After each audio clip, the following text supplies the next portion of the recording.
Gusto mo ba ng bahay na single attached? Malaki ang space? Meron tayo niyan dito sa Linea Single Attached. Ang kagandahan dito sa Linea Single Attached is provision na po ito for 2 carport. Tara, samahan niyo po ako. And ito po ang inyong carport. Provision na po siya for 2 carport. At pasok naman po tayo dito sa loob.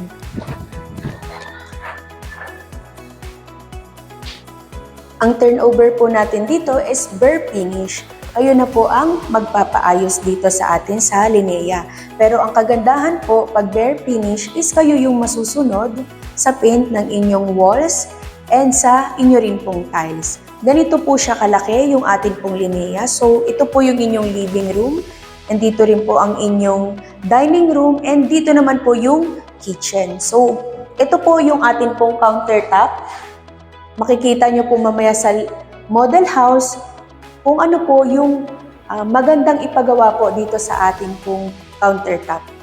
And guys, pasok naman tayo dito sa CR sa baba. Ito po ang ating CR sa baba. So, meron na po itong laboratory and meron na rin pong ventilation. Meron din po tayong CR sa taas. Ipapakita po natin yan mamaya. At punta po muna tayo sa dirty kitchen. So guys, ito yung inyo pong kitchen dito sa loob. And meron din po kayong pwedeng gawing dirty kitchen dito sa labas. And guys, ito pwede nyo pong dito na lang yung inyong kitchen or yung dirty kitchen ninyo or pwede nyo rin tong gawing laundry area. Mula po dito, sa inyo pa rin po itong property na to hanggang dito po sa my firewall. Ito po yung atin pong hanggang dito po yung ating property. And ito po yung sinasabi ko sa inyo kanina na pwede nyo pong gawing parking lot. Hanggang 2 kotse pa po, yung pwede nating maging parking lot dito. At ito pong hagdan natin ay maganda rin po yung pagkagawa. Akyat naman po tayo sa second floor.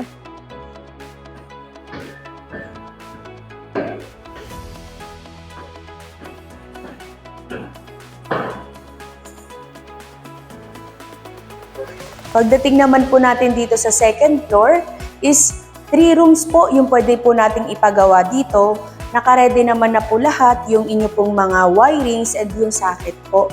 And ito naman guys, itong extra space po na to, pwede nyo po yung gawing shelves or pwede nyo rin pong gawing storage.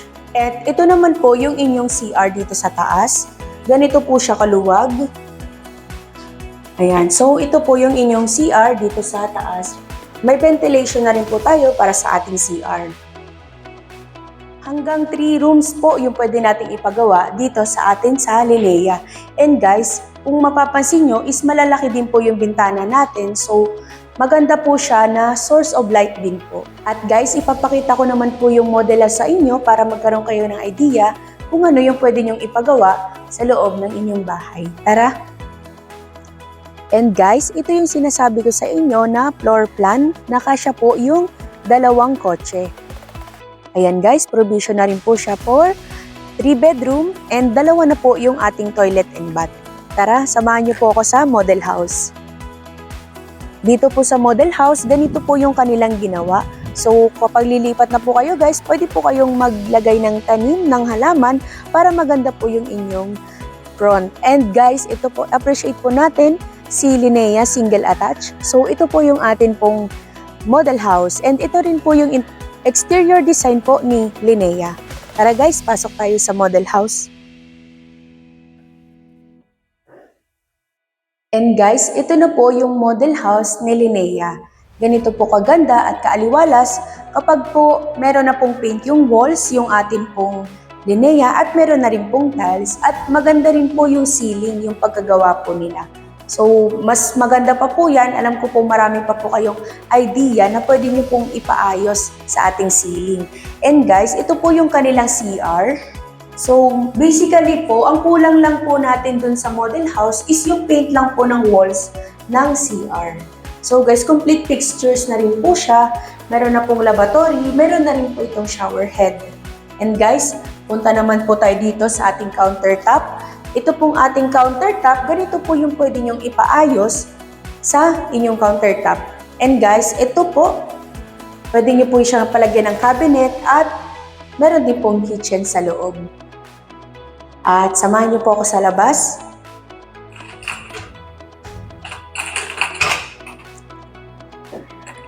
Ito naman po yung ating labas na pwede nyo pong gawing dirty kitchen or gawin nyo pong laundry area. Samahan nyo po ako sa second floor. Ang kagandahan dito guys sa atin pong hagdan is maluwag po yung ating hagdan, hindi po siya matarik. At ito po yung 3-bedroom natin dito sa model house. Ito po yung master's bedroom. Ganito po kalaki yung ating master's bedroom guys. And dito naman po tayo sa second room. Ito siya guys. At punta naman po tayo sa third room. At ito po yung ating third room. And guys, punta naman po tayo dito sa CR.